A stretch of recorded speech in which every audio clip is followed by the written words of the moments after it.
Just instead of saying Army Achievement Medal, it says Medal of Honor on it. On the black market, incredibly valuable.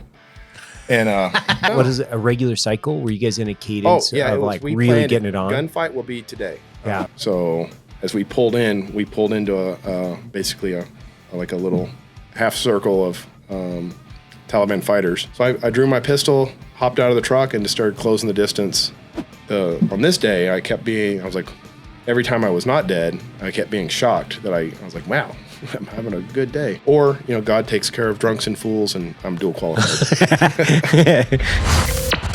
The Black Rifle Podcast starts now. So it's actually just the same case that every other medal comes in. Just instead of saying Army Achievement Medal, it says Medal of Honor on it. Same. Yeah. It's the same.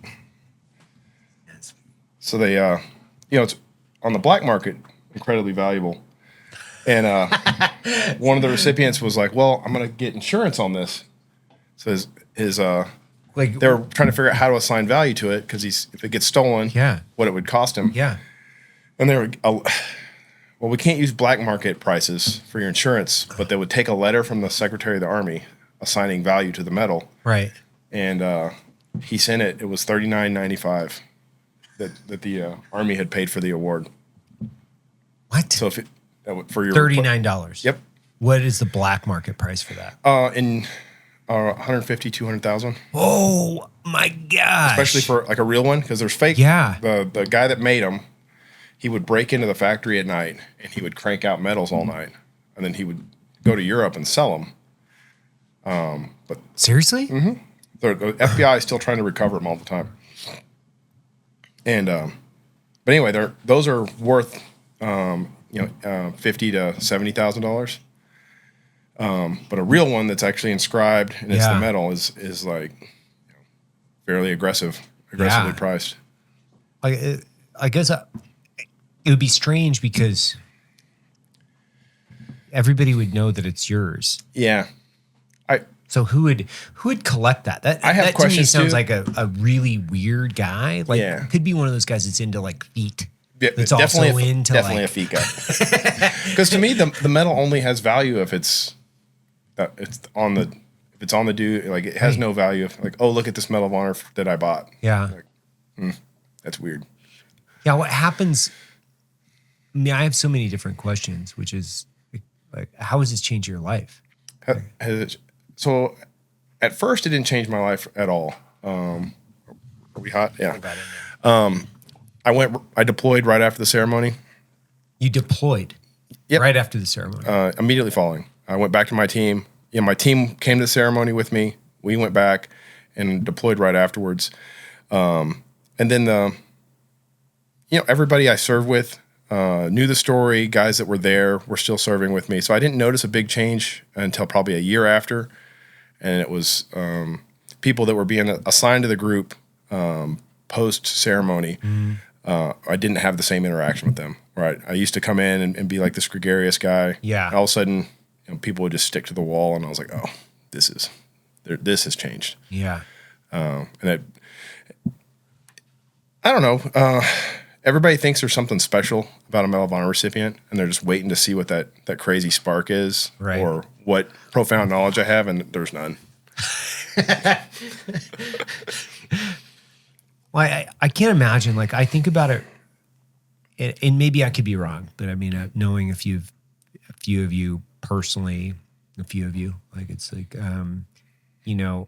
it seems like there's a gravity that it's you guys have, you now have an additional duty to the community as to like how you represent yourself. Like who Definitely, you are. Yeah. So yeah, to me, I use it to my dress uniform. Whenever I'm wearing everything and I've got my green beret on, I present. I'm representing the unit, and then as a recipient, it just takes it to that next level. Right. Where everything I do in public, people are judging the DoD, they're judging the Army, they're judging the regiment by everything I do. So. It is kind of, I don't know if burden's the right word, because it's an honor to represent that community. But, I have to just know that everybody's always watching everything I do. If I pick my nose and eat my boogers, everybody's going to be like, well, yeah, maybe that's the key to success. I'm going to start doing that.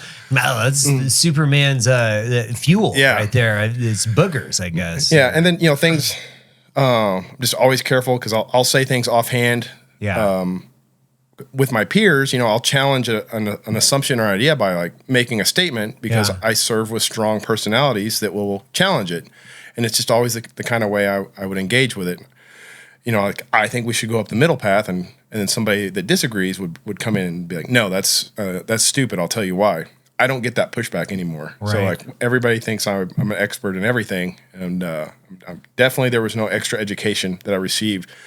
And I noticed that started to get me in trouble because people, especially guys that worked for me, wouldn't challenge my ideas and assumptions as forcefully as I was used to in the past. So I had to kind of honestly just be more quiet when we're making life or death decisions because people would just think I had the answers. And I was like, no, I got really lucky one time. Let's not keep bouncing dice. I need your feedback. Do you think that if you were to wear the medal and a Pathfinder badge at the same time, that would be too much? No, I think that much power. It's honestly, that's how you write doctrine is you put those two things on, and the word is spoken and it becomes with an expert chiseled. Driver's badge. There, it's written. It was spoken and thusly is written. I love that. Like the Patch Finder is like my favorite badge that I never got, right? Did you ever get one? Did you go to, does that school even exist anymore? It does still exist. And I was like, Pathfinder. Yeah. Because they're like, eventually because I went to schools voraciously and I was like, well, I've never been to Pathfinder. Yeah. And they're like, well, you're a USASOC jump master. Yeah. It's in there. You just don't get a badge for it. Do you want one? And I was like, well, I mean, as long as I can, I guess not. Right. You should be able to wear one. I think so. I don't think anybody would stop me, but no. I mean, that would be the interesting thing is if you got hung up on some type of stolen valor. I get accused of stolen valor constantly. I'm very well known in certain circles, and then I step out of it because I was a Force Recon Marine and a Green Beret and a Medal of Honor recipient. Yeah. When you look at my uniform, it's too much for people to stand, and so I constantly get accosted for stolen valor. Seriously? Because I have a Green Beret, a Special Forces tab, a Marine Corps combatant dive badge. Yeah. I could see that. Yeah, because there's too much going on there that's conflicting. Yep. And then if you don't know you're looking at it going, this guy's an idiot. And right? I have an incredible ribbon rack. A lot of them are redundant. Yeah. Because I have good conducts from the Army and the Marine Corps. Right. And it just looks like somebody went shopping at a surplus store and built a uniform. Right. And but when I do events and they put my bio up, I get a pretty good spectrum of the population will come over and be like, so where'd you go to boot camp? That's awesome. What was your senior drill instructor's name? Yeah. I don't. Staff Sergeant Maya. Why? Do you remember that stuff? I do. Do you remember it? I remember it because the Marine Corps, whatever their methodology is, it's incredible. So I was platoon 2063. My senior drill instructor was Staff Sergeant Maya. Right. And you'll know that I have a severe cognitive decline when I forget those things because it's been hammered into me. I guess that's fair because now that you say that, it's like I was Bravo 254. This senior drill sergeant was Howard. I ran into that guy, by the way, in Kuwait before the invasion of Iraq. I just ran into him at the AFES. Hey, I was like, remember me from gym class? Hey, remember me? I was, and of course, like he didn't. There's no way. Like he's like, what are you talking about? And then I don't know where that guy is today. Yeah. Like who knows? Maybe they might be driving the gut truck down at Benny. Definitely. Right? They're like cruising around or selling somebody had to go in and sell the CD outside of the PX that had the running cadence on it. Yeah, so I love those. There's always that guy. Yeah, I love that guy. Did you have those? Did you have like a tape or anything that you I never got a Marine Corps tattoo, and I never got any of the weird T-shirts, but I did buy the running cadence CD. Did you? And listen to it on my Walkman. And I was like, yeah. when they call me out, I'm going to be ready. And they never called me out for like 4 years, but I was ready. I had all the good cadence. How long were you in the Marine Corps? 9 years and some change. Really? Yeah. From what to what? 2000 to 2009-ish, something like that. Okay. And then you were... I on terminal leave, I enlisted in the Army as an 18 X-ray.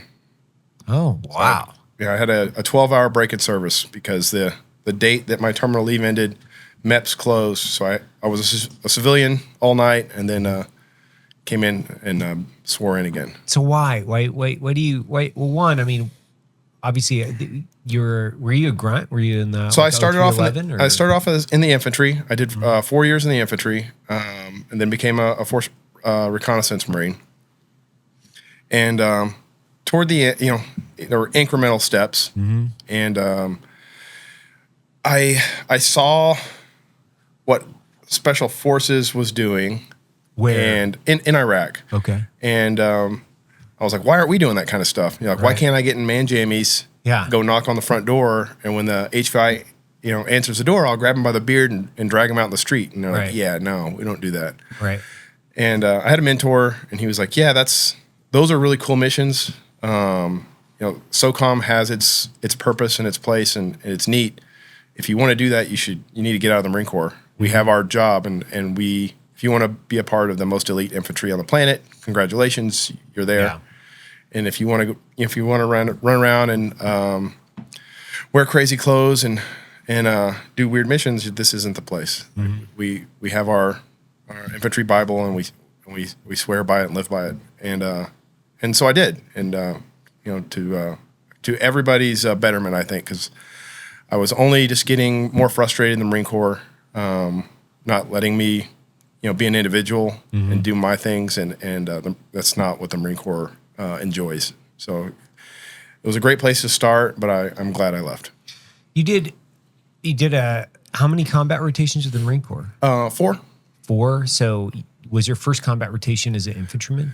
Yeah. So I deployed 2 weeks after 9/11. Okay. And the mission was top secret. The destination was unknown. And I was like, we're going straight into Afghanistan. Yeah. It's going to be us. Yeah.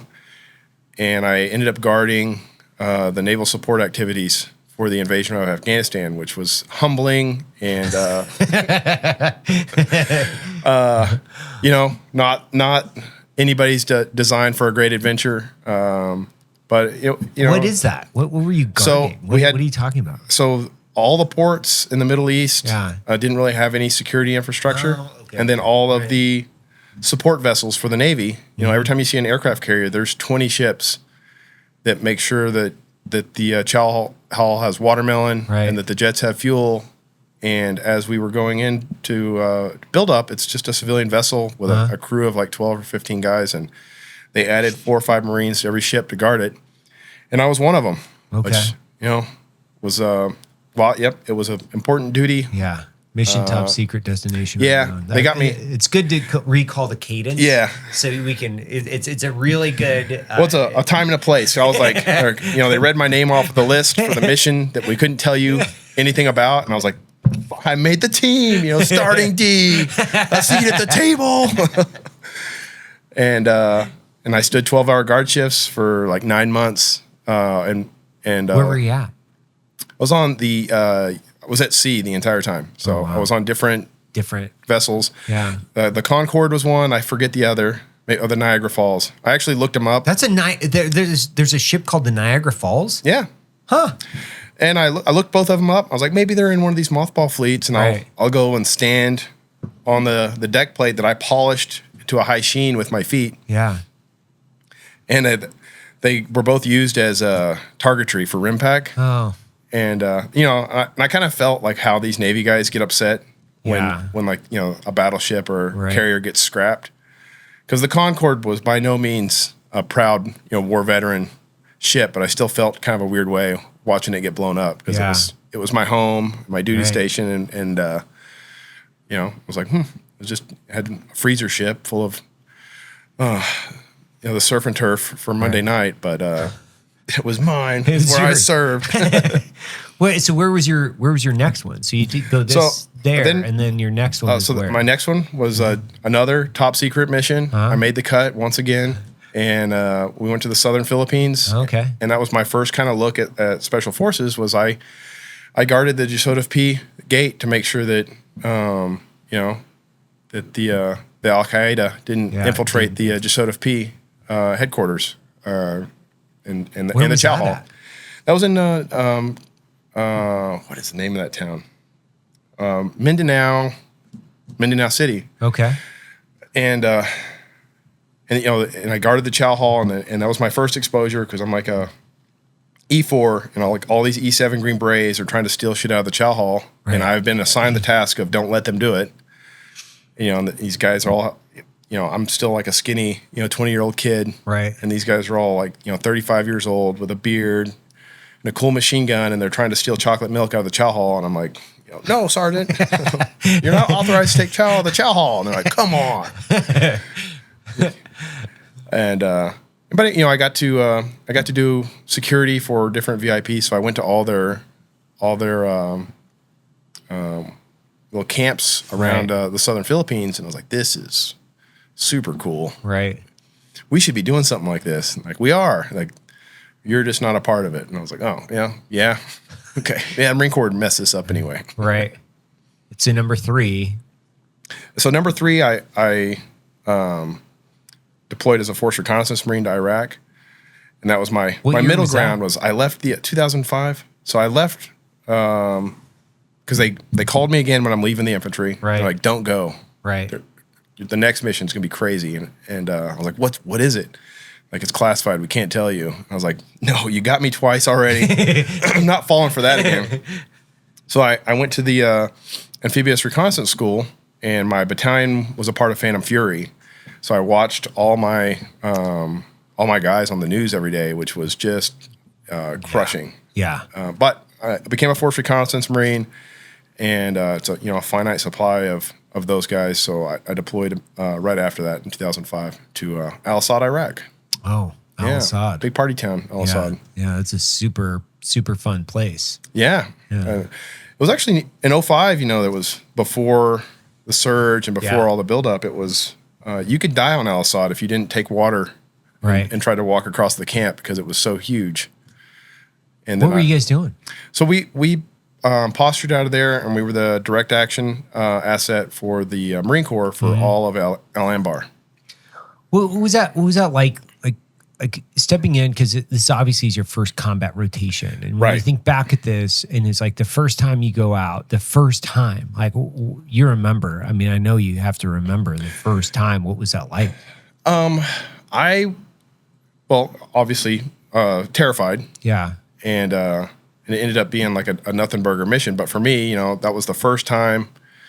It was a big leap from being in the infantry and having, everywhere you go, you have like a company of guys. And then we pushed out to hit a mid-level AQI guy, and with like 2 or 3 teams, I forget, but small amount of guys. And as a Force Reconnaissance Marine, like I had a boss, but it was the first time, like, well, you've been trained, you know what to do. And I was like, I still need to be told what to do. And like, well, we don't do that here. I won't tell you what to do. I'll just tell you when you're wrong. And I just remember getting my gear right, like, 300 or 400 times. I stripped all my magazines and reloaded them. Yeah. And like, I don't know, that one felt weird. I'll reload that one again. Right. And, and I was like a junior member of a reconnaissance platoon. Were you E4? I was at E5 at this point, but didn't have a whole lot of, I was there carrying a rifle, so I didn't play a huge part in the planning or the execution, but I remember, checking just the most mundane things, making sure my laces were right. And I'm like, what else can I check? Do you remember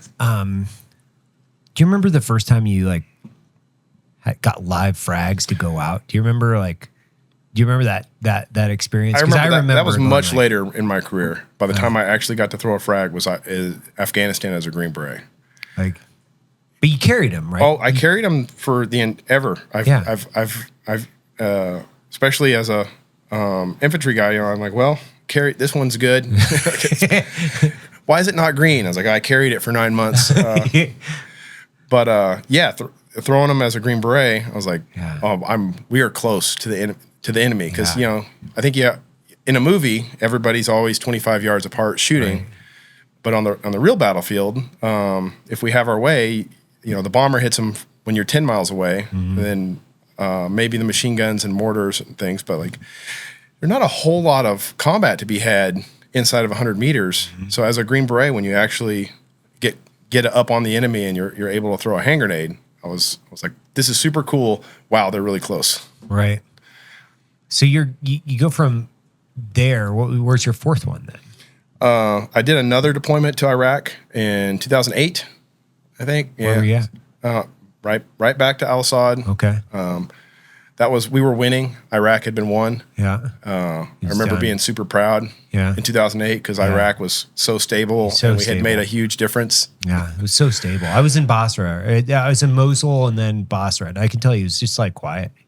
Just nothing was going on. So I remember guys, Fallujah, even in 05 was not a safe place to be. And I think you couldn't even drive past it without like a platoon. Because stuff would happen to you. And, Fallujah was like one of the most quiet places in 2008. And we actually closed Camp Fallujah because it served no purpose.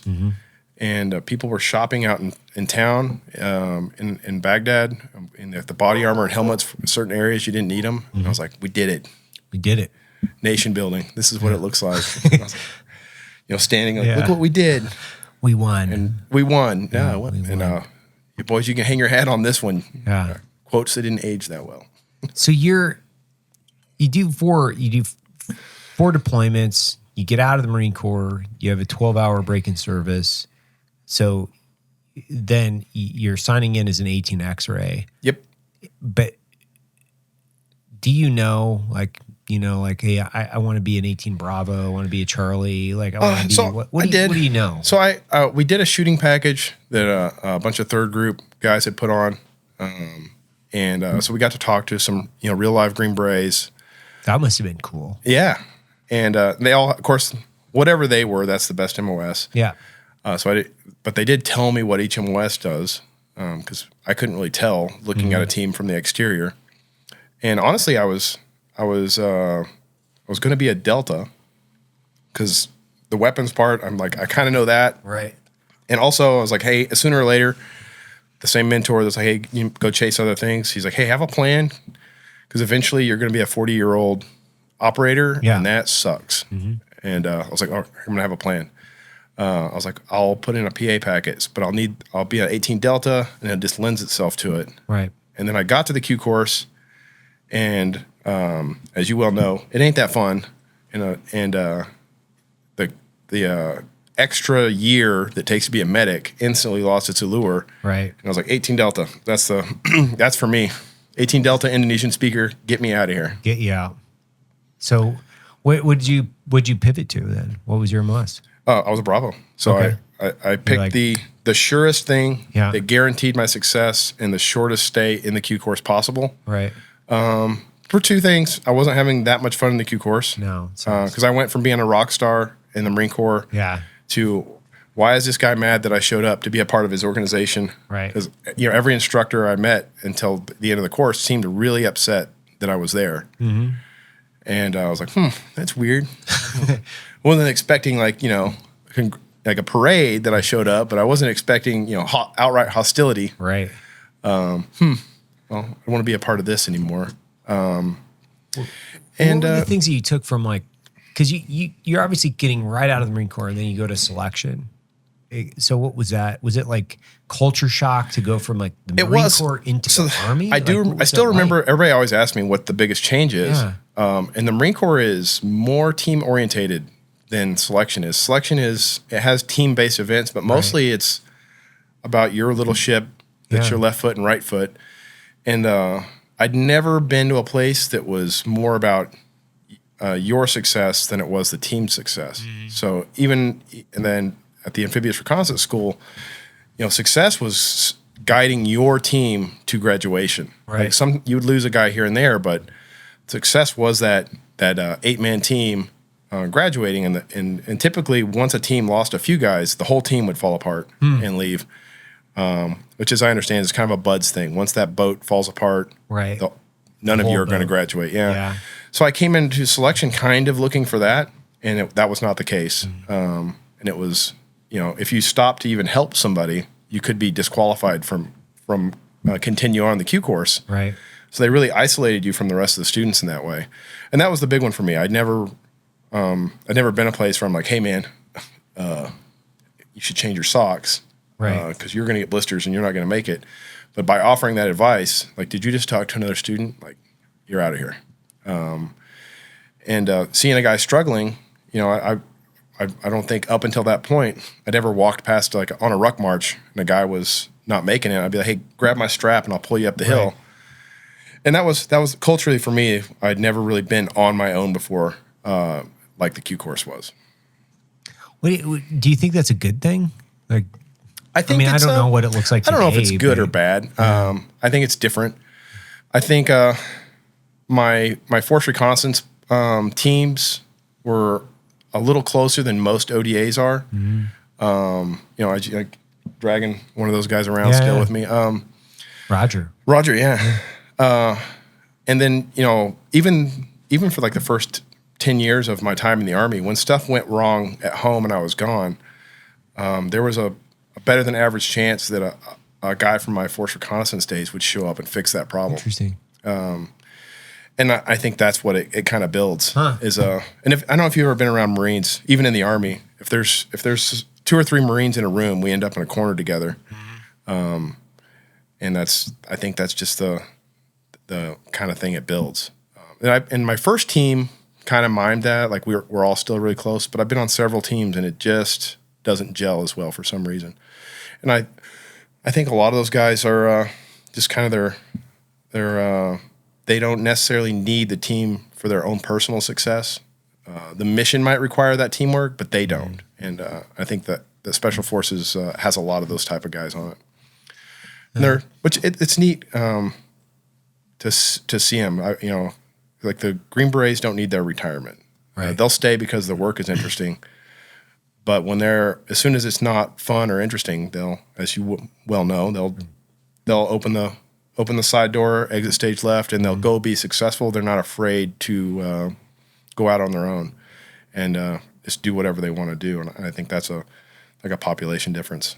Yeah, that's interesting because I think back on selection just in general, and I think there's a lot of like lessons learned specifically within that because. And you're way more senior and you'd been to war, so this was like, for me, it was a different experience than you. So I'm just envisioning like you go to selection and you're like, was it just kind of like stupid for you, or was it like challenging and interesting, and did you learn things? It was stupid for me. I was like, wow.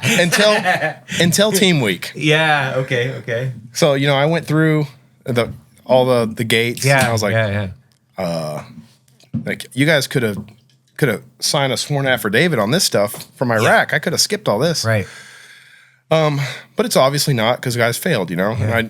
And I didn't really notice, because I didn't know that if you made it all the way through, there was a really good chance that you had gotten selected. Yeah.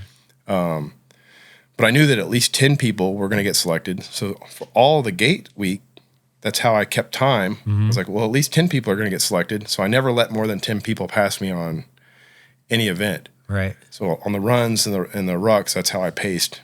I would take off, get to the front, and it was 10 guys would pass me, and I would take off running again.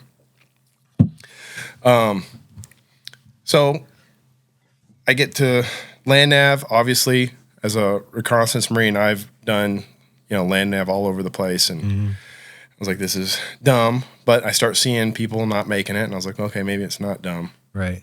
But honestly, I was like, this is your guys' select. I may have messed up. I don't know that this is the right organization for me. Really? But then I got to team week, and like my first event was down pilot. Oh, yeah. And oh, yeah. And I think we started with 14 guys, and we finished with like 4 or 5. Yeah. And I was literally, I remember being underneath that thing, and I was like, if one more guy quits, what do we do? Do we all just not get selected? Yeah. Or do the 3 of us that are left just start dragging this thing down the road? Right. And team week was a super eye opener for me. I would say that's probably the most difficult thing I'd done was team week on a sustained, not a single one-time event, for like a sustained week of output. Team week definitely was aggregated some people. Yeah, what like I remember down pilot because I did that one too. I was I think my lumbar might explode out of my back and kill the person behind me. Right. The one that I remember the most, I think, was the 3-wheel Jeep. That was the one that I have the most recall. Yeah. When it comes to that one, because I for whatever reason I feel like I was just fucking punished in that. So I had a great team. Yeah. Well, the first team, obviously not. But my next team after that was a karma team that repaid my efforts. But I loved team week. Yeah. Other than when you actually had to push the things. But I grew up in Oklahoma. Right. In a trailer that got blown away every other year. So like the 3-wheel Jeep, I was like, yeah, I've done this one before. Let me show you guys how to do this. So actually, I thought a lot of those were fun. Yeah. And I know that selection was not evenly applied because I suffered on down pilot. The rest of the time, we built really cool contraptions and drug. It was physically arduous, but then you see the team and you're like, how did all of you think that was a good idea? Why is your Jeep upside down? Yeah. You'd see these things where you're like, this is dumb as shit. Like, why would you do that? Yeah. The thing that I always think about in that circumstance, and I try to use these analogies or parallels for people, is I remember looking over, and I forget exactly what contraption we had built. It might have been even down pilot, where I looked over and I saw a guy, and his face was like all contorted, and he was like, "Mrr, mrr," and you look over, and the bar is like 3 inches off his ruck. He's doing nothing, and it's so interesting because from business perspective, when you have a bunch of people that are like complaining and like, I'm working so hard, and then you dig into what they're doing and you're like, you're a fucking lazy piece of shit. What are you talking about? You're an actor. Yeah, you're an actor. Yeah. Well, and I remember the most interesting conversations that I ever eavesdropped on were the in the bathroom at selection. Because, Special Forces has this crazy mystique about it. Yeah. And they have people watching you. But it's not a deep, CIA run thing where like there's probably a bug in this coffee. And but you'd see people just kind of acting out and putting on this weird show, and it's like the Truman Show. Like, who the hell are you talking to? None of and the selection must work because none of those guys did I see at the end of selection. But the guy that's making weird noises, Like, why are you grunting like that? You're going to hyperventilate. Yeah. Like, well, you're going to be looking at the footage to see that I was like giving my all. I'm like, what footage? Like, where are these cameras? We just crawled through a swamp. There's no budget for that. I promise. Yeah. I remember, distinctly remember so many different pieces of that where I was like, this is hilarious and it's super fun. Because there are places where you're like, man, this is so much fun. Like I can remember, and it's not because I'm like being nostalgic. It's because when you're in good shape and you're just crushing shit, you're like, oh, this is really fun. Like the Star, it was fun. It was like, oh, I'm gonna run from point to point. And I lost my map in a swamp, and I was like, okay, well, you're gonna have 3 chances. Take a mulligan on that, Oops, get out another ball, hit it again. And I think that was the I had fun. Not that I would want to do it right now. No, but being older.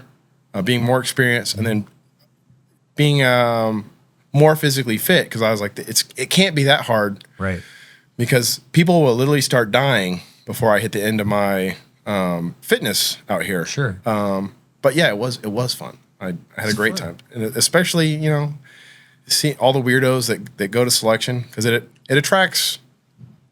I'll say 2 kinds of people: people that want to do the job, and then crazy people. Crazies. Yeah, some loonies. And it's funny watching those people and the silly, what was it, the water can carry? Yeah. Because it's not that hard of an event on its face, but I think you do 10 miles with those water cans. Yeah. And we had the guy that was making weird noises and dropping the cans and no, darn you, God. And our walker was like, hey, man, I don't know what's going on here, but you are going to carry those cans.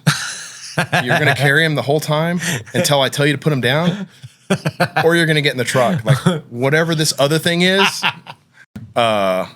it's not a part of what we're doing here. So, like, carry the cans and, shut the fuck up. Yeah. Or get in the back and talk about how you took one for the team so that everybody else could get selected and go back to wherever you came from and lie about why you didn't get selected. Yeah. And I'm like, wow, it was refreshing. That's incredible honesty there. That's great. Because, most places, they just put up with, that weird guy that's, like you said, you're not really working that hard, but, man, you're making a lot of noise. Yeah. And it's like, take a hike. Like, it's like the other things, like, I remember I was in Echo, so, like, I was like the last class to do Morse code, by the way. Like, the last class, which is, I've never used it a fucking day in my life outside of the Q course, other than like I can determine on movies where they're using it whether or not it's accurate. That's right? Real. That's beeps. That's and it's the fucking complete waste of time because I think we did it was like 2 months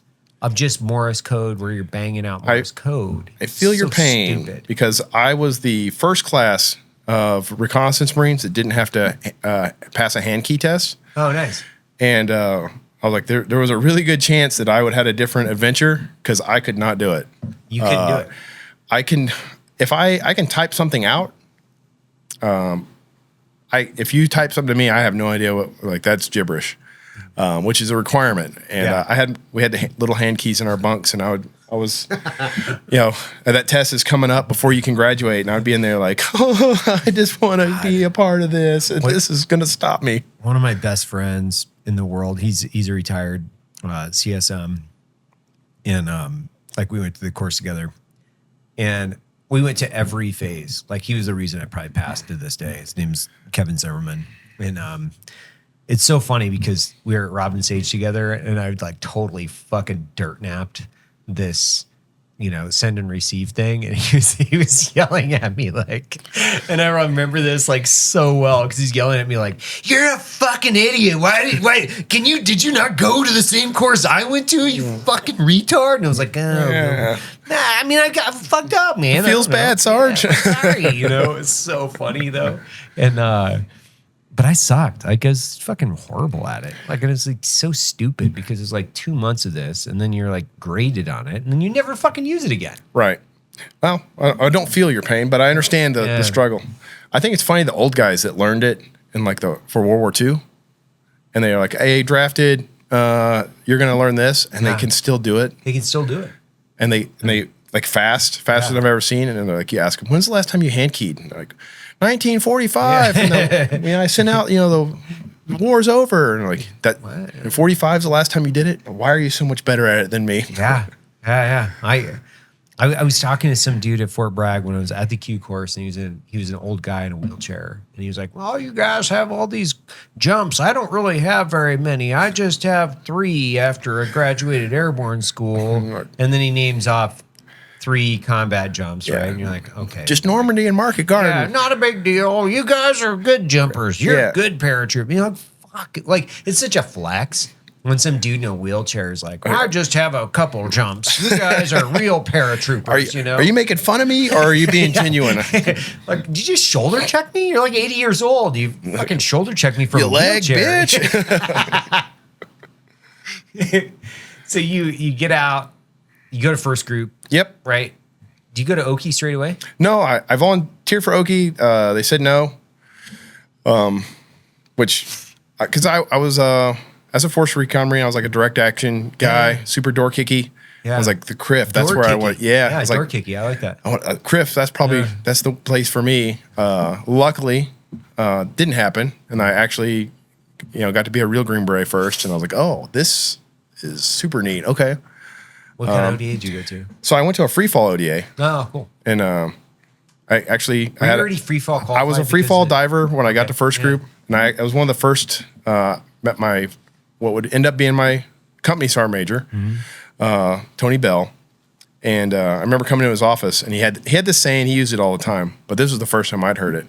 He's like, "Well, you're a free fall or a diver, which means I can kind of put you anywhere, and it's a win for us because And I kept waiting for somebody to admit that I was an asset to the community because I had all these schools. Yeah. Nobody really cared. Right. But he did. And he was like, when? This day is going to save us time and money. I was like, see, I've been saying this. Nobody gets it. I am valuable. But he's like, I want you to have a say in this. I always let my guys have a say. I get 90% of the vote. You get 10. Right. I was like, oh, okay.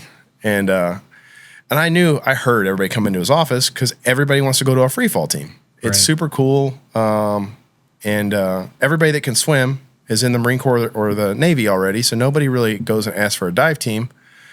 So I came in and I was like, hey, he's like, what do you want? I was like, well, to be honest with you, even though I'm dual qualified, I have way more experience diving in the water than I do free fall. So like that's probably where I'd be more of value is on a dive team. And he was like, no, you seem like a free fall guy to me.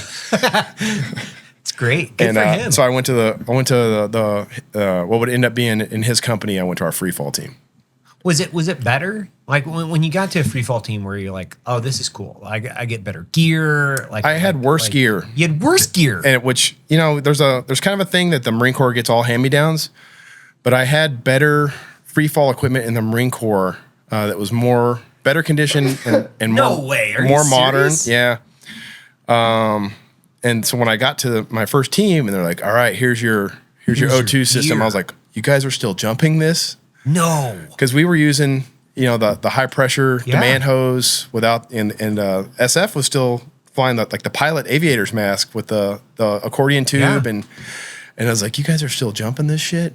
And, the MC4, like the Marine Corps had moved away from that long ago. And I was like, But weird. That was what I'd always heard. Like Marine Corps had hand-me-down gear. So I'm expecting you to say, no, this was a huge upgrade from the shit that we were using. Like we were using rounds or something. In the Marine Corps. So I got there and I was like, well, that's off-putting. But then, we did have on the whole of it, I got my first dual tube nods and I was like, you guys have been walking around like this? Like, son of a bitch. You're cheating. I've been walking around with 14s, even when I was a Force Recon guy. I had some Gen 1 14s, which was, you wear your elbow and knee pads because you are going to trip 200 times tonight. And, the radios. And so that we spent our money. We just didn't spend it all on the free fall equipment, which, I don't know if you remember, we didn't jump a lot in the 20-year-long wars of Iraq and Afghanistan. So probably a good investment. Did you get any jumps did you get any halo jumps when you're like in Iraq or Afghanistan? I got some jumps out of Al-Assad because we were postured to be able to be used for that. Right. But nobody really found a great reason why we needed to jump into something, especially in Iraq, because you can just land anywhere. Yeah. And if you're worried about the sound of the helicopter, just land further away. And so I never got any combat jumps per se. I jumped in Iraq, so technically that counts. I did my second or third jump in Iraq was actually pretty neat because I jumped out. And I still remember it flying over the Euphrates River at 12,000 feet and like full moon. And I was like, dude, I should just turn and land right now in this village and just go rogue and drag my whole team down with me. Yeah. And I was like, that would be cool. And then we'll have a combat jump. Right. Yeah. Then you'll actually get it. But I didn't. I just went and flew to the DZ like an adult.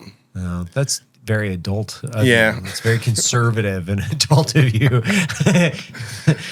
So you go to a free fall team, and then do you deploy with that ODA? So we and I was like super let down because my time in the Q course, that was the longest I'd ever gone without deploying. Right.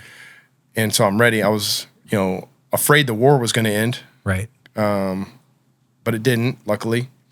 And I got the 4th Battalion, and they were supposed to be non-deployable for like 3 years, and I was just devastated. I was like, 3 years? 3 years. And it ended up, we SF'd it. So like 6 months later, maybe 9 months later, we ended up doing some JSETs. And then this was 2010. So in 2012, we went to Afghanistan. So we fast forwarded it a little bit. Where were you at? We started off in Miri in the Andar province, and it's another big thing. You know, everybody goes to Afghanistan. You want the commando mission. That's the cool one. And we got a VSO site. Once again, luckily, because obviously I knew how to do the commando things. I know how to do a raid. Right. But actually living in a village and, trying to fight the Taliban and then run a village was made me a much more useful Green Beret. So I actually learned to do more things and then to shoot at people. Right. And it was, it was also what kind of I really fell in love with being a Green Beret there. Why? Because every day was so different. Yeah. There was, just whatever problem would present itself, we'd solve it, or whatever way we wanted to get after the Taliban. We got to pick and choose our levers. Either just going out there and trying to shoot at them ourselves, which is the easy button, or let's go have a meeting with the anti-Taliban movement and trade them a can of peaches and some bread to see if they will go out and kill a guy for us tonight. And just kind of keeping your hands in two different worlds of how to fight that war was neat. Now, when you think back on that deployment, like what are your high points that you think were like emphasize the fact of your Green Beret evolution in the context of that? I think if there's a problem, I think especially everybody, the easy answer is the enemy's over there doing a thing we don't like. Let's walk over there and kill them. And then probably a couple months into that trip, I would always run through exhaust every option that's there, and then like the only thing left is for us to walk over there and kill them. And also looking for the easy win of what could we tell these guys that would cause them to stop doing that and nobody has to kill them, and looking for that solution. And I remember being halfway through and I'm like, wow, I did not get to Afghanistan like this. I got here and I was like super pouty that I wasn't going to get to fly around from target to target shooting people every night. And that was, I think the J sets kind of postured me for that. And through there, I always had this kind of thing. I wanted to go to CAG and do that. And I lost that interest on that deployment. I was like, I want to do this again. Cause I had, as close to 100% freedom as you can, while being deployed in support of your country. Like, what are we going to do today? Like, I don't know. Let's have a meeting about it and we'll come up with something and get after it. Like whatever interests us, I guess. Because we had 12 Americans living in a house in an Afghan village with just time and money. And it was fun.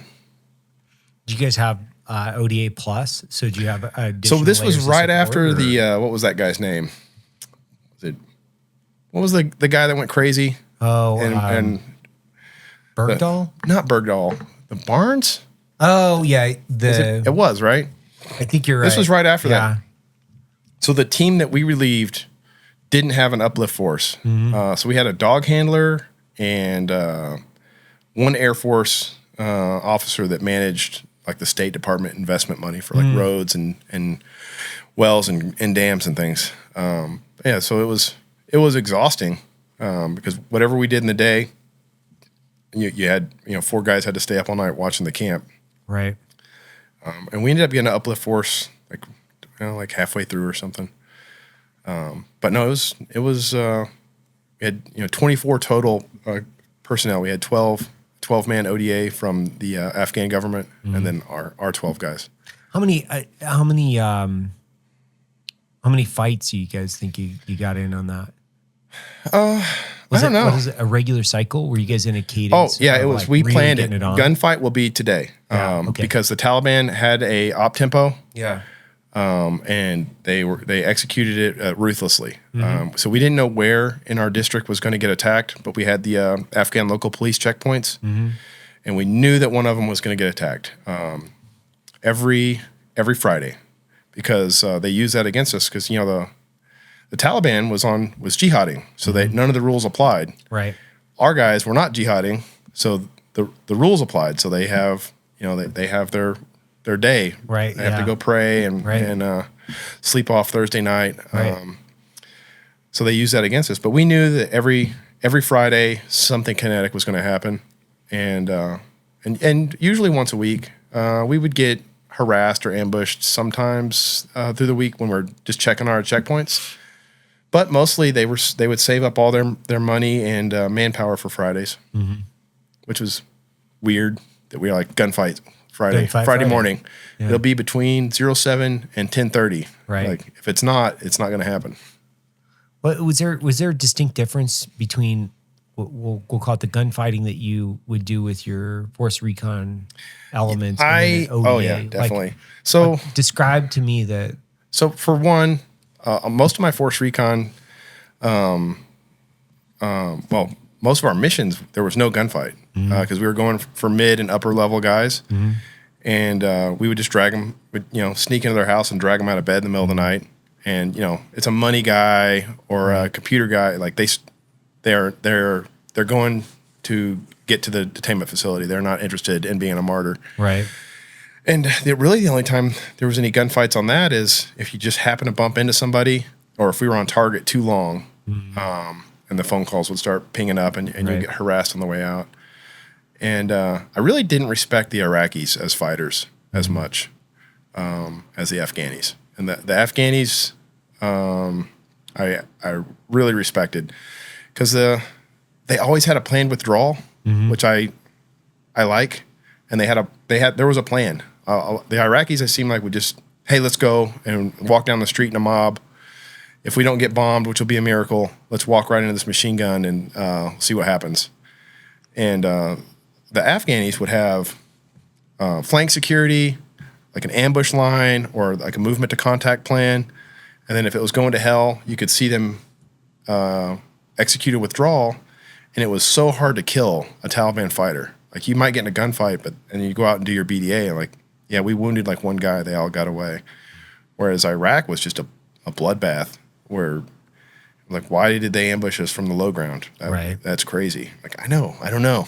They're just dying in Iraq, they're dying to get to heaven. In Afghanistan, they're real excited about winning. Was kind of my, real quick shoot from the hip assessment. You think it's because it's too hot in Iraq, I think. It's too hot, yeah. I think it's because the generation of warfighters in Afghanistan. You think it's like a what I would say is a legacy of, obviously the fighting the Soviets, and then from the Soviets, you I think it's probably that. Yeah. Hey, this works really well. I think also having Pakistan as a safe area to go train. Yeah. Because the Iraqis didn't really have anywhere to go train. Right. Like if they did any training, it might turn into real, right away. Right. Whereas, the Taliban could go and refine their procedures in a safe area in Pakistan, and then come in and do the live thing. Right. And they also had they sent guys back. There was tours for the Taliban. We're like, hey, next summer you're not coming to fighting season. You're running the School of Infantry. Right. Like, so I think the Taliban was just all in all a more professional organization. Well, so you did that. What year was that deployment? 2012, 13. 13. Yeah. And then how many more deployments did you do with SF between? So unfortunately, I got nominated for the Medal of Honor my first time out as a Green Beret. So that was Are you serious? Yeah. On that deployment? On that deployment. From that deployment? From that deployment. So take me through what happened that day. So that so I'm on that camp and we're crushing it. Yeah. Like we're the VSP that everybody shows. We get all the VIPs because of how great it's being run. Our op tempo is awesome, and our bad guys are dying, good guys aren't getting hurt. So this is the model. Yeah. I think we had a VIP almost every week. They would bring somebody through to this is how we're winning the war in Afghanistan. Right. And my sergeant major flew in, Tony again, and he's Tony Bell. Yeah, Tony Bell. He's looking for me. I can hear him. He's about 4'8", but he's got the loudest voice. You can hear him, always, and he's yelling for me. And usually, your company sergeant major is yelling your name. Something bad is happening. Right. But I remember being super confident because I've been just crushing it out here. So I know that I'm probably getting a medal. Getting an ARCOM or something. An ARCOM. Archon with V. Yeah. Yeah. But whatever it is, something good's going to happen because I've only been doing good work. And he does that like, hey, his same thing. I get 90% of the vote, you get 10, but I do want to hear what you got to say. I'm like, all right. He's like, you got two choices. You can go home or you can come work for me on the B team. And I'm like, oh, fuck. That sucks. That does suck. That sucks. And because, nobody goes to selection for either one of those things to sit at their house or to be on the B team. Right. Because why do they do that? Why do they put you on the B team? No, I mean, so obviously I understand why, but explain why they do that. So 2 reasons. They were shutting our site or not turning our site over to a Navy SEAL platoon. Badass. Yeah, super cool. Badass. They're legit. Yep. And our team didn't have a job anymore. And the other reason was he liked our team and he wanted the B team to have people on it that were competent that he could stand to look at. So we got picked. Mm-hmm. And so half my team went home and the other half got absorbed onto the AOB. What'd you do? I chose AOB. Yeah. And he's like, good, because that was the choice anyway. At least you're going to be happy with it now. And I just figured, I was like, well, if I'm on the AOB, there's always a chance that some 18 Bravo is going to step in a hole and break his ankle, and then I'll go replace him. Tear his ACL or something. Yeah, so and you're like, if I'm deployed, I'm still deployed. So anyway, I went to work on the AOB on the Polish camp of Ghazni. Mm-hmm. And so that I was doing, 18 Bravo stuff on the AOB. It sucks. It's like not that fun. But the word got out that we were going to close that camp. So the Taliban thought it would be like a super cool thing if they attacked it before we closed it. That way they could take credit for. That's actually really running good. It. Yeah, it's very, very thoughtful. Yeah, I was like, because it's win-win for them. Yeah, either they come in and smoke check us and get a win, or they come in and it's a disaster, but we close the camp, so they still get to say we chase the Americans out of town. So it's fob life. Mm-hmm. Kind of got used to the monotony of it. Around it is there's mountains around it. It was in a little valley, super pretty. Mm-hmm. Anyway, we get indirect fire almost daily. Same thing. In the morning to right before lunch. We actually started never leaving the SF camp because if you do and the indirect fire lands, you have to do the regular Army battle drill, which is sit in a bunker, wait for EOD to come out, exploit the hole, and so it's an hour to 2 hour tax every day. Right. And I thought that was the plan. Yeah. Let's tax them for 2 hours. But what they were actually doing was they had Afghan workers on the camp, and they were building maps of key infrastructure, where the rounds were landing, so they could have a shot card for their artillery. Got it. And concentrations of troops in the bunkers. So afterwards, all the fighters we killed had little cardboard maps, hand-drawn maps that were to scale for the camp, and it had darkened bunkers for maxed out bunker. Right.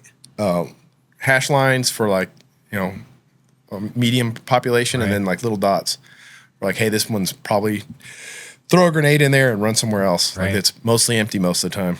And then had all the main roads, had all the key infrastructure labeled on it, generators, water, where all the aircraft were, where all the vehicle parking lots were. It was actually, I was like, man, see, this is a class act right here. Yeah. But they picked us. And then, the day of the attack, they pulled up a cement truck with 5,000 pounds of HME in it and detonated it. And then the entire camp was just used to indirect fire attacks. Mm-hmm. So all the alarms go off and everybody ran to their bunker. It's the right time of day for this. Right. And then the artillery started, and the first thing it did was took out the generators and completely isolated the command and control for the camp, for the population on the camp. Mm-hmm. And then it was game on from there because nobody could communicate across the camp really. How many fighters were participating? I want to say 200 or something, which, Yeah. and the the 2012-13, if there's more than 10 Taliban in one place, it's a SIG act for the entire theater. Like what's going on over there? Right.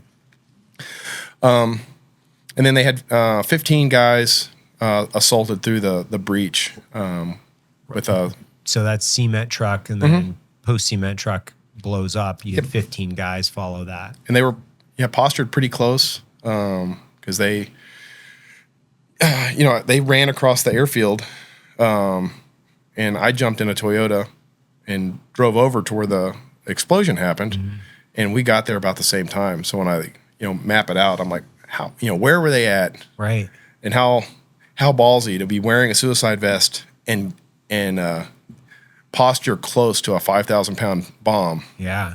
I was like, So those 15 guys were all wearing S-vests? They're all wearing S-vests. All had brand new AKs with the 40 millimeter launchers. Oh, wow. And all had brand new Chinese armor-piercing incendiary ammunition. Wow. That was like weeks old. So, which I'd never really seen that before either. Because we were like digging through this stuff, and the AK hadn't been in a cache for like 10 years. It's like brand new, and the ammunition also hasn't been in a cache for years. It's like brand new manufactured ammunition. And did they have was it like HE for the 40 millimeters? Yeah. They had. Yeah. So as they assaulted online through the breach, and they must have had 30 or 40 grenades each, because as they were kind of trotting across the airfield, they were just shooting 40 Mike all over the camp. So it's indirect going off too. So you have indirect coming in from, and what is it like? What are they? So we had them shooting their 40 Mike all over the place. Yeah. And they actually hit. We were doing or I wasn't there, but our company was doing a rehearsal for the change of command, and that's how my sergeant major got his Purple Heart. Is he had the key leaders for this change of command rehearsal, and a 40 Mike round landed in between him and the nearest team sergeant. Wow. Right in between them. Yeah. And have you ever seen one of those? They hit, it primes, and then they roll a little bit and then detonate. I didn't see. I haven't seen it either. Yeah. But apparently that's how they work. So they hit, and then they roll. They roll, and it's like a slight delay. Yeah. Because they were like, holy shit. And then like Tony turned, and that's his Purple Heart. He's got it all on his back. Wow. But we make fun of him for running away. Of course, right? Yeah. And then the first team sergeant, I can't remember his name right off the top of my head, but he was a 7th group team sergeant, and he was standing there I'm like, whoa, and they ate that together. But then we also had they had a mortar section set up 180 degrees from where those guys came in. Okay. And it was just they were doing little 3-round fire missions off of. What type of mortars were they dropping? 60 millimeter mortars, yeah. And they had their they hit key infrastructure, and then they just started hitting all the major avenues that you would use to maneuver around on the camp, just to suppress anybody driving around. So you come in on this Toyota. Do you see these guys come in through the gate? I didn't see them coming in through the gate. I saw the breach, and I was like, we figured out rapidly what the intent of the VBID would be. And so I was a sniper, had my sniper rifle, and I was like, perfect. I'm going to get up on high ground right here. Right. And anybody that comes to that breach, they're going to get it. Unfortunately, we parked right in the middle of their like ORP after they crossed the airfield. So as we pulled into basically a little half circle of Taliban fighters, and us and our Toyota and the 2 guys on the 4-wheeler. So we pulled right into that half moon, and they just started shooting us to pieces at about 10 meters. Holy shit. And I still didn't figure it out until, because I could see all the fire coming in and hitting us, but if you don't have line of sight to where the bullet's coming from, I was they had a base of fire, PKM covering their movement. Got it. So I thought that all that was from that machine gun that was like 200 meters away. Right. So I had our driver pull in to block that fire with the truck, because we had the guys on the 4-wheeler were instantly hit. Right. And then I cocked my door open, And as we made that turn to block the PKM, you know, we pulled into like 7 guys standing around in a circle, and I got my door open on the Toyota looking at them. And, you know, we had like a short, like, here we are. Oh dear. And I had a Mark 20. Yeah. And I was getting ready to climb out. So I had the buttstock facing outside of the door, which didn't scare them. You know, the Taliban's not scared of buttstocks. Yeah. Okay. And, you know, they looked around like, well, they're here. Let's do this. And they started, you know, shooting the shit out of us. Did you get shot right there? I didn't, which Drew Busick was he was the Fox on my team, and he came to the B team with me. He was in the back seat, and he's very upset about this fact because every time they would shoot at me, it would miss, and he was sitting in the back seat, and they would hit him. I didn't get shot. Actually, the entire battle, I didn't get shot. Which is like, and he got shot basically every time one of these guys pulled. How many times did he get shot? I don't know.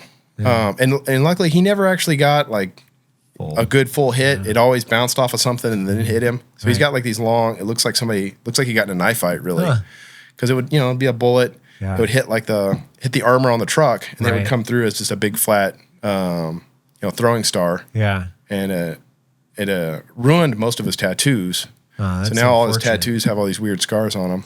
Well, those are really cool scars, though. You think about it. Like how many people have those? Right, almost nobody. Yeah. But if you paid a lot of money, and he was married, so like.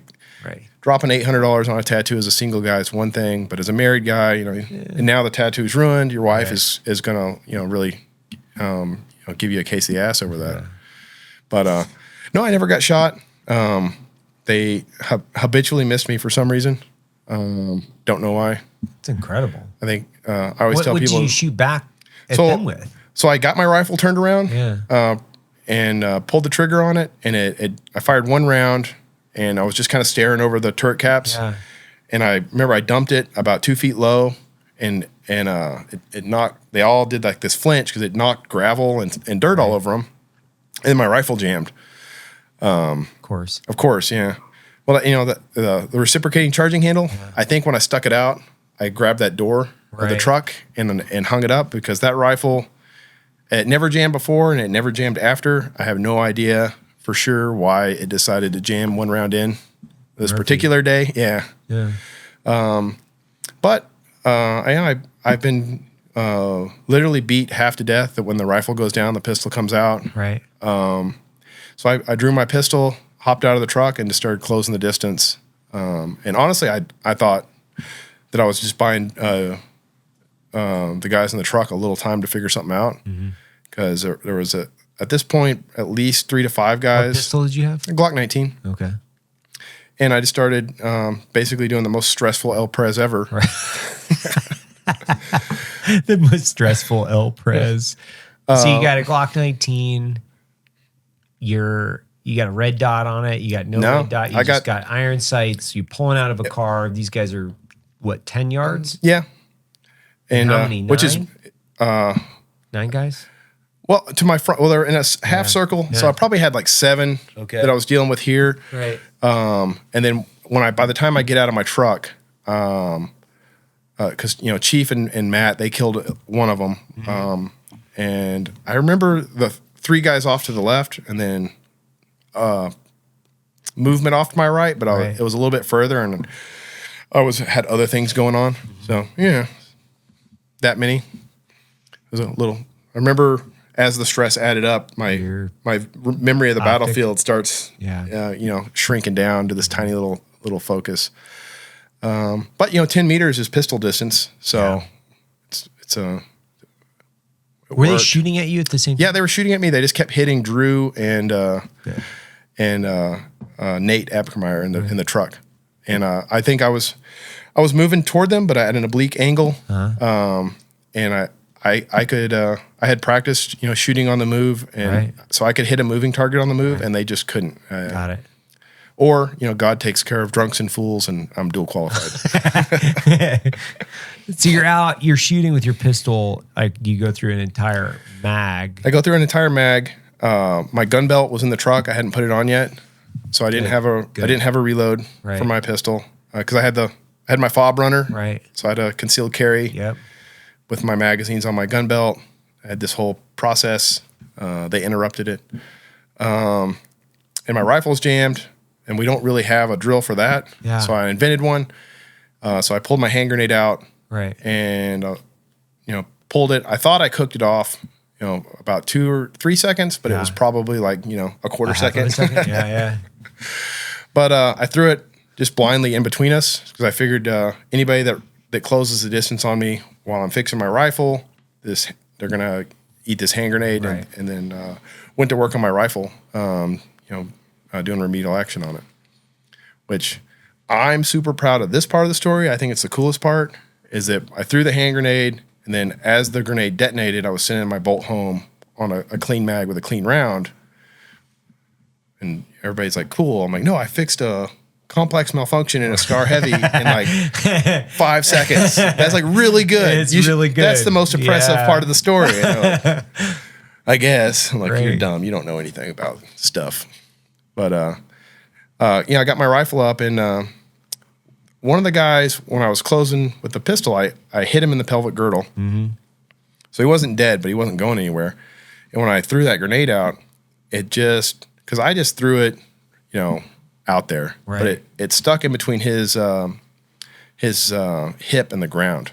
Interesting. And it just stuck right there. And he'd never tried. He took that. He took that, and he didn't even try. He didn't. Did he have an S-vest on? Yeah. Did it? And that was the only S-vest that didn't detonate. Huh. So he ate the grenade. It pretty much blew him in half. Sympathetically detonate. That was literally, we had to blow his vest afterwards. And and it's it's just one of those. My grenade kill guy, the vest didn't detonate. Everybody else I shot, their vests exploded. Weird. That is interesting. So, were the vests detonating upon when you would shoot them, and so they weren't detonating? You were detonating them. Yeah. So at time of impact because of the velocity, obviously. Because of what was it? Yeah. Well, one of them. So. One of them at like 100 meters, I shot this next guy and detonated his vest. Mm-hmm. And then the next guy I shot him through the vest. It didn't detonate, but it started smoking. Mm-hmm. And then it just, went exothermic 3 or 4 minutes after I shot him and detonated. So, quality control at the HME lab. Right. So. Yeah. So how long does this go on? So the whole gunfight lasted about 9 minutes. I think 6 for actual exchanging rounds, and then it was over. Was this the most intense gunfight you've ever been in? Yes. Yeah. Up until that point. Up until that point. And then post. No, especially post. Yeah. No, I'd never done anything like that before. Because how many ambushes do you think you'd been in, or how many gunfights up until that point? I don't know. I would throw a 50 number out there maybe, but they're, it's the ambush where the guy's ambushing you. Their heart's not really in it. Where they're like, rounds, we're going to shoot at them. And when they start shooting back, let's get the hell out of here. Yeah. Maybe some RPGs, and it's not comfortable, but other than this, being the unlucky truck that catches an RPG, I never really felt like I wasn't going to make it. Yeah. And then, on this day, I was like, every time I was not dead, I kept being shocked that I was like, wow, I'm having a good day. Wow, what a great day. Yeah. The whole time I was closing with him with my pistol, I was like, any minute now, the lights are going to go out. Right. And then I remember kind of being shocked when I got to this corner and there was a clear water tank. And I remember sitting there with my pistol, and I was like, now we're literally intermingled. Right. And I was like, how the hell did that happen? And, I threw my hand grenade, got my rifle out. And after I, shot the guy off to my rear and left and detonated his vest, I was sitting there, and I was like, I kept wiggling and clenching. And I was like, oh, I guess I'm good. And then, closed with him again, and, ran my rifle empty. Got a suicide vest detonated on me. How far away? Well, in my mind, he was like holding on to the end of my rifle, but I think it was probably because it was across the little lane we were on. So it was, again, that 10 to 12 meter distance. But, TKO'd me, folded me up. The only reason I didn't just get, completely eviscerated was as I was shooting and moving, I moved in behind a generator panel, and it caught all the frag and deflected a good portion of the blast. And then while I was laying there, they were trying to basically do a dead check on me and put a couple rounds in me. And I woke up in the middle of that and, killed that guy. But I got up and ran back. Were you in a helmet or anything? Yeah, I had my helmet on. The only thing I didn't have, because I actually put my Silex in and tried to get comms up as we were driving down. Right. And I remember like nobody's got their radio on. But maybe somebody will key up. I'll be listening. Right. But I had my ear pro in. I didn't put eye pro in. And that was, I saw a grenade, and I remember looking at it kind of further into the battle, and I just knew that I had this like super confidence that I wasn't going to get hurt. And I remembered, you're not wearing eye pro, so don't look at the grenades when they detonate. So I like looked away into the wall, and the grenade detonated, and I didn't get hit, but once again Drew did, and he's like furious. Because I kept checking myself, right, and then even that evening, did you have a scratch on you? I did get. I mean, I did get some like superficial wounds, right, but nothing to the point of which it would cause a physical limitation. No, so like I was wounded in my left shoulder, an AK piece of brass with an undented primer. So like the vest detonated, stripped a round out. That stuck in my arm. Shut the. Yeah. What? And seriously? Yeah. So I pulled it out myself, and I remember I couldn't get it out because it was like suctioned. It had like a vacuum to it, so it wasn't like stuck in the skin. Scar from it? Only when I get a sunburn, you can see there's the bottom of it is perfectly round like the brass, and the top of it is slightly dented where the pressure kind of crushed the top of the round. But I pulled it out and I put a Band-Aid on it, and my sergeant major was like, "Were you wounded?" And I was like, "Yeah, I fixed it already." He's like, "No, idiot. Go to the hospital. Like, you were wounded by the enemy. You're supposed to get a Purple Heart. Go get checked out. And probably there's other stuff wrong with you." Right, yeah. So I went and I got a bandage on. They took my Band-Aid off, put my bandage on. But he actually did me a huge favor because I herniated 2 discs in my lumbar, 2 in my thorax, and 1 in my neck from when I got blown up. Right. And I would have no Purple Heart to kind of explain those injuries. Right. And now I do later because Tony was running a tight ship. Right.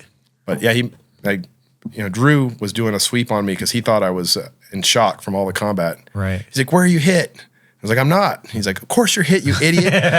And he's like, "Where's all this blood from?" I was like, "That guy blew up, and his head hit me and covered me in blood." Right. And he's like, and I still remember we were like, back around this wall, and he did this huge sweep on me.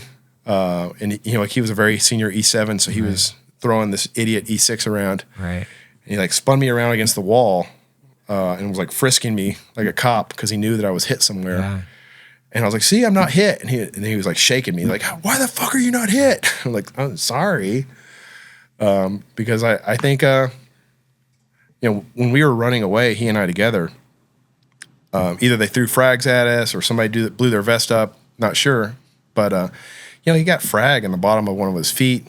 I think every 6 to 8 inches, Drew he had a wound. That's wild. So he's sitting there, not debilitated by his wounds, but they hurt. Yeah. And he keeps every time every 30, 45 seconds, something red hot would penetrate my body, and it hurt. Right. And I remember just waiting for the next hit to come, and then you're not getting hit. It was he's I was kind of frustrated. Yeah. It's especially since we're standing literally shoulder to shoulder. Why am I getting shot? And I was like, that's because you skip church. God hates heathens. Is he still in group? Yeah, he's a warrant in group still. He's still getting after it. Is he? Yeah. He's about there. He's starting to be, nothing's funny. He's grouchy all the time. So he ruins the fun. Standard SF grouchiness that takes over after a isn't this cool, Chief? Shut up. Yeah, shut up. I mean, when obviously you're getting ready to retire within 6 months from short final here? I think I'm med retiring, so it's not a precise date. So November 1st is my no earlier than. But yeah, close enough that it's mostly over. What do you think? What's your? Obviously that's a general question. I'm just saying, what's going through your head, as you transition out? I mean, you have you have Medal of Honor. Yeah. I mean, but you're young. It's not as if you're just. Maybe are you going to go farm? Well, no, because my wife is not interested in being a part of that. Right. No, I don't know. Yeah. I'm going to do something. Obviously, I'm just looking for. I'm looking for the thing, that I can be passionate about. Sasquatch hunting. Sasquatch hunting. Because being a Green Beret was. It wasn't just a job for me. It was a passion. It was an integral part of my personality. And I want to find a job that's as rewarding as that. I want to get paid, obviously, but I want to enjoy what I'm doing on that level. And I don't know what that is yet. So I'm gonna find that. Are you gonna try to go to Ranger School before you leave? My big to-do list, I wanted to go to Ranger School and I wanted to go to Buds. Because I wanted to write a book and finally set it out straight. There. Just set it straight. Which one's harder? Yeah, and just set it straight. You should. I should. Why you should be able to take that, your medal, and get into anything you want to at this point. I think. Listen, I got to go to Buds. This gets me in here. Let me see how hard this is. Right. I think that I was going to go to dive school in the Army because I wanted to wear 2 dive badges. Oh yeah, can you do that? You could, can, right? Yeah, because I never trained. There's a form you have to transition to You can't wear them at the same time though. Why not? Yeah, that's fair. Because if I have to re-sign them, or if I have to fill out documentation to transition one, if I just go to the other school, right? But I was never able to get healthy enough to pass the 5-mile run again, and that was from 2013 to probably 16 or so. That was my thing. I was trying to go to dive school, right, so that I could wear 2 dive bubbles and just be a hilarious. In the once a year that you go to the ball, I wanted to have 2 dive bubbles, but that would be cool. That was I was I want to go to dive school again, right? And I could pass all of the events except for the damn 5-mile run. Huh? Why? What's the injury that's preventing? I can't train, and I can pass the 5-miler every now and then. Yeah. But not predictably. Right. Is it tendinitis? Is it it's not injury? It's the injury. It's my lumbar. I get nerve pain. Yeah. So even a long commercial flight. Yeah. I might not be able to walk for 2 days after that. Right. Which is kind of a requirement for dive school. It is. Yeah. Yeah. So have you looked in stem cell therapy? I have. And I'm now that I'm out, I'm really going to get more aggressive with the treatments that aren't necessarily prescribed by the DoD, and stem cell. Yeah. And my big one was my stepfather was a radiologist, and then so he did a lot of work with what would you call it? Whatever spine doctors are. Yeah. And his thing was do not let anybody cut on your back. Right. Period. Until you're drinking a bottle of Jack Daniels for breakfast to get through the day. Right. He's like, because I've heard that too. He's like, it's 50-50. Yeah. 50-50, 50% is the same, maybe better. And 50%, it's worse. It's not like you're not like they do the surgery, it doesn't take and you're fine. He's like 50% of the time they make it worse. Right. So that, and I had a friend, similar injury, and he was a paraplegic for 2 years after he got his surgery. So that scared me off of it. Yeah, I mean, I've had not the same issues, but I mean, I've really my spine is it feels like a block of concrete, it has 0 mobility, and it's because rattling around in gun trucks and doing the things that we did and the life that we've lived, I have like zero like upper torsion rotation. Like it's like I have like I That's walk around like I've got this like the like all the you can see all the team guys yell, and then everybody that looks at you with both shoulders. Turn your entire body. You know, you're like, hey, how are you? And I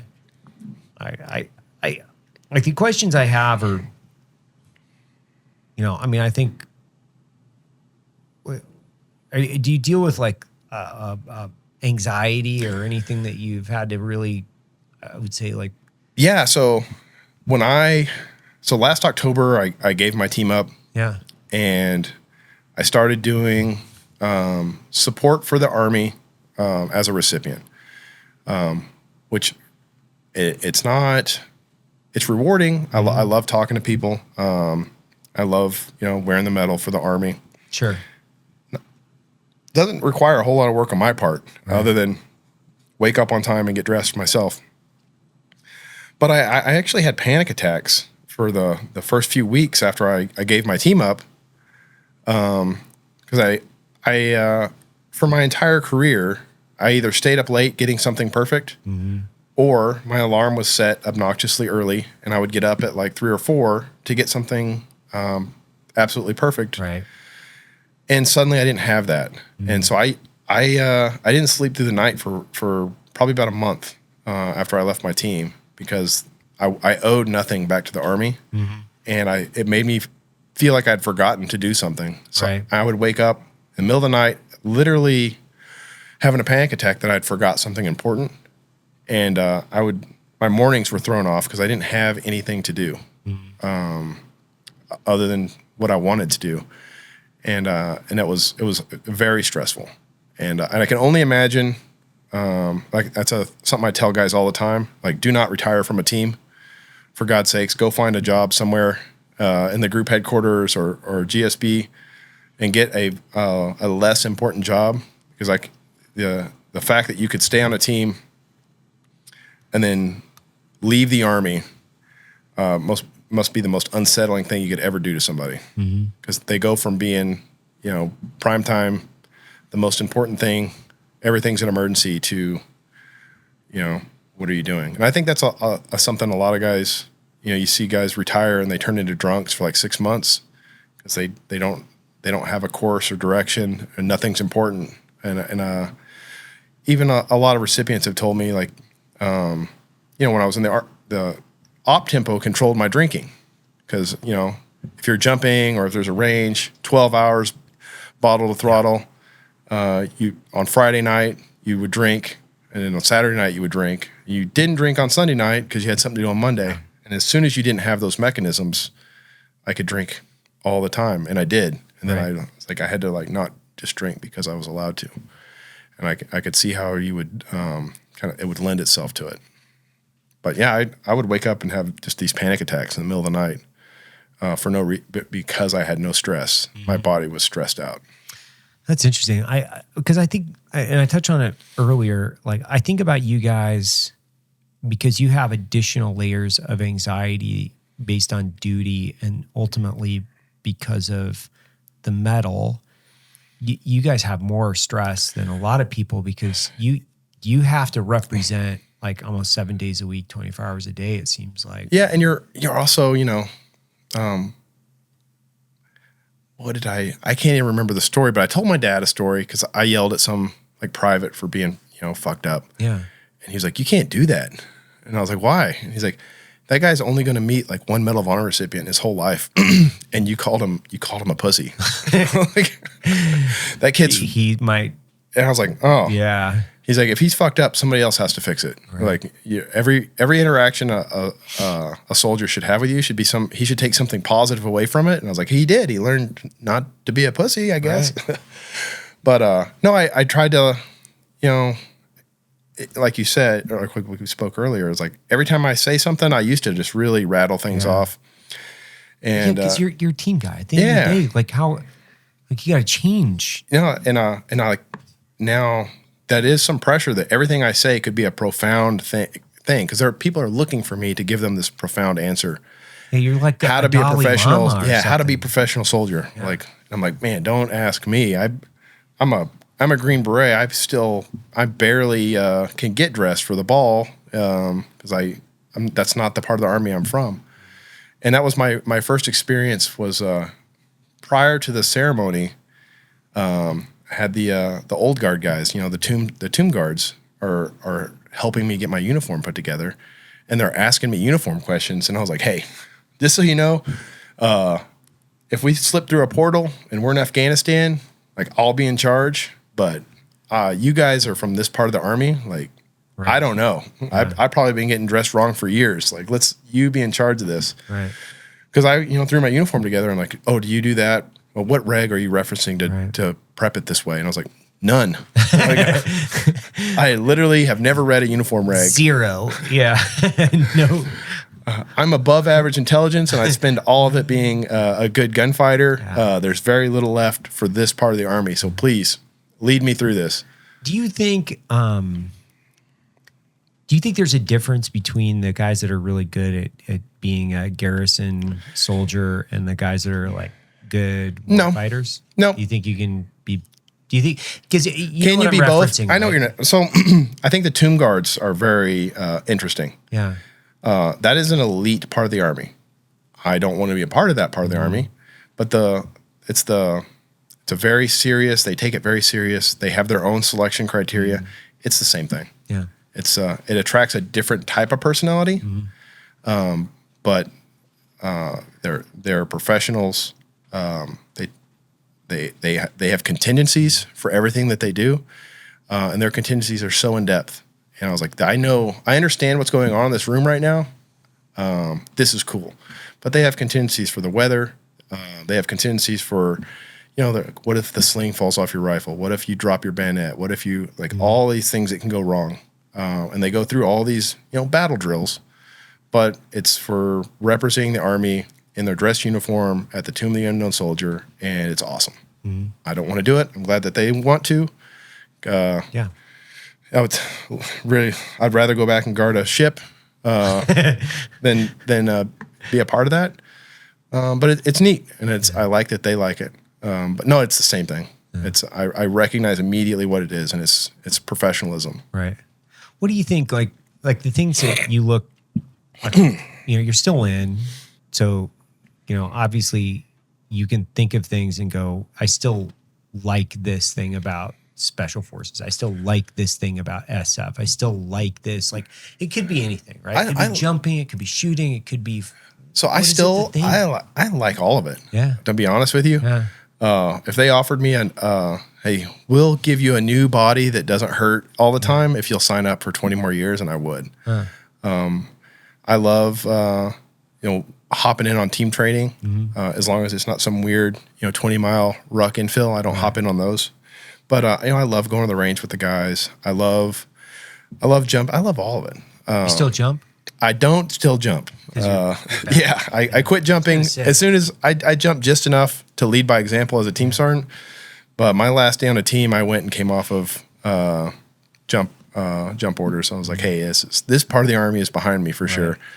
Because especially static line jumping, and I was not on a free fall team.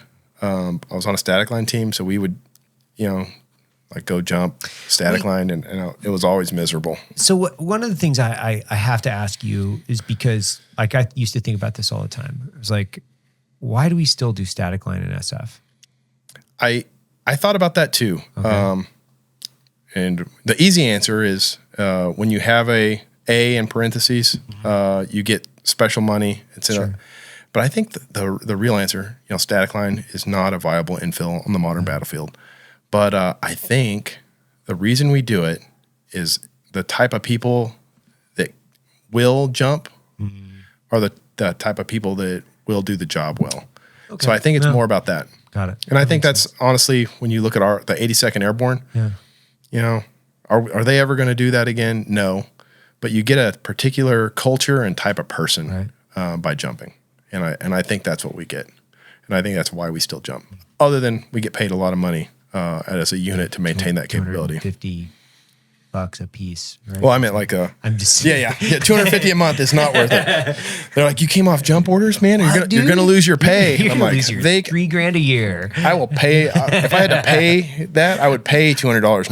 I used to think about that. I'm like, you guys, if I get hurt, I can't go to combat. Like you're jeopardizing the thing that I want to do by doing the thing that I think is stupid. I used to always think that. I'm like, if I get fucking hurt jumping static line, if I like blow a ACL or do something, that's I used to really piss me off. I used to get so angry. That's what my buddies, that make sergeant major, and they're like, oh, I'm gonna go jump with the boys. I'm like, hey.